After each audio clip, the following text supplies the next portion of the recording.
Good evening! So, magluto tayo ng chicken curry.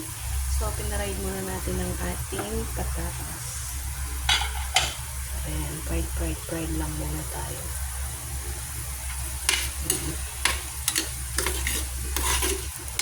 Ayan, pag ganyan guys, hanguin na natin.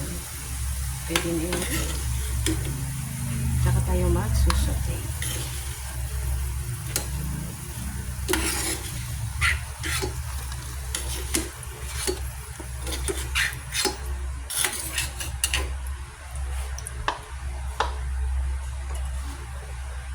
Okay, sote lang tayo ng bawang sibuyas. Konti lang yung ating bawang. So, in case after mag-isa ng bawang sibuyas, nilagay ko na yung chicken. So, sisotay muna natin ito.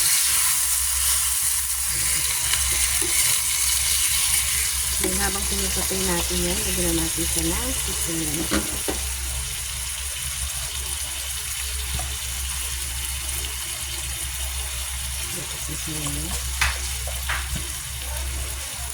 Siyempre, sa pinsi-pinsi mekos.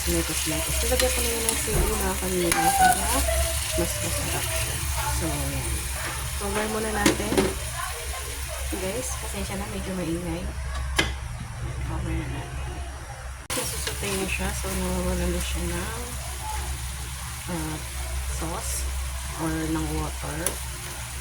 So, ito din, susutay na pang mabuti. Tirang natin maluto yung chicken. Then, lagyan natin siya ng ating curry powder.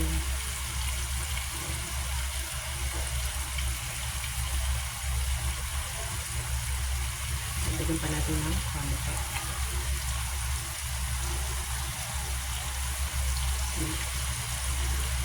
Then, mekos.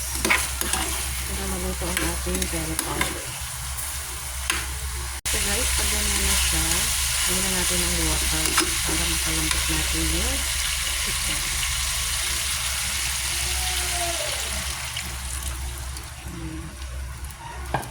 So, kuluan muna natin yan. Kaya cover muna natin.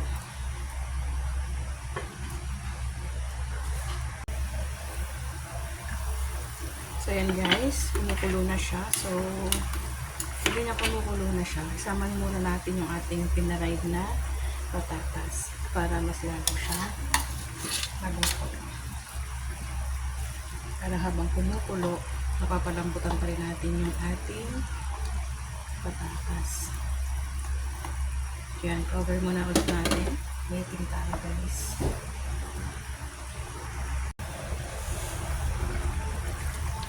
So, yun guys. Diba?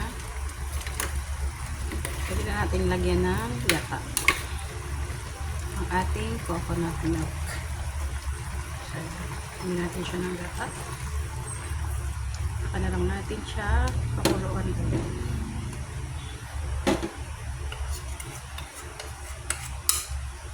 Cover muna natin yan. So, cover muna ulit natin mga kaniman, mga ka-friend. Yan ang ating chicken curry.